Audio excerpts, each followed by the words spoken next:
Health Department is now working on measures against Mpox. This would cover establishments which services involve physical contact. These are massage spas, barber shops, and salons. For one, the DOH says workers in these businesses should learn how to recognize skin problems. The agency earlier confirmed a new case of Mpox in the country. Pag may nakita silang mga problema sa balat, wag na munang ituloy, respectfully sasabihin dun sa kliyente, ma'am, sir, baka kailangan po natin magpatingin muna, diba? Tapos meron siguro magkakaroon ng hotline kung saan tatawag or saan i-refer for possible testing.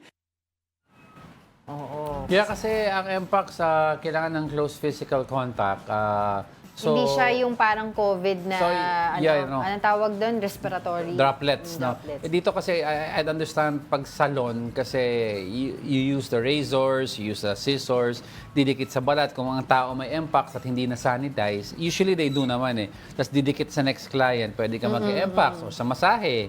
Diba? So, very physical and intimate ang contact sa mga ganyan na establishments eh. So, Saka dapat matuto din nga, yung tulad ng sinabi din sa balita na magkaroon ng,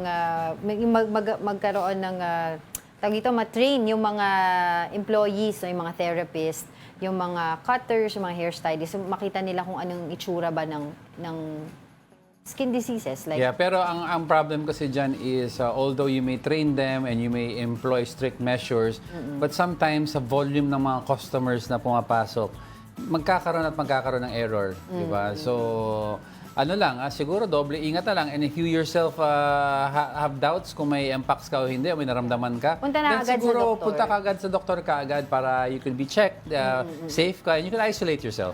And now, dun sa mga different hospitals natin, especially dun sa mga binabalita natin, PGH, RITM, medyo rigid yung kanilang observation at saka yung kanilang monitoring dito sa Mpox sa atin. So, meron na silang mga tinatalagang mga point of contact na mga person or mga contact person rather, to make sure na talagang ito lang yung gagawin nila, to monitor, observe yung situation natin pagdating sa usapin ng Mpox. Yeah, one of the many things that COVID has taught us is a better tracking and monitoring system for diseases, di ba? Kasi we're on our toes already. Dapat. Dati kasi, although may systems in place, medyo relaxed lang. Ngayon, we're on our toes.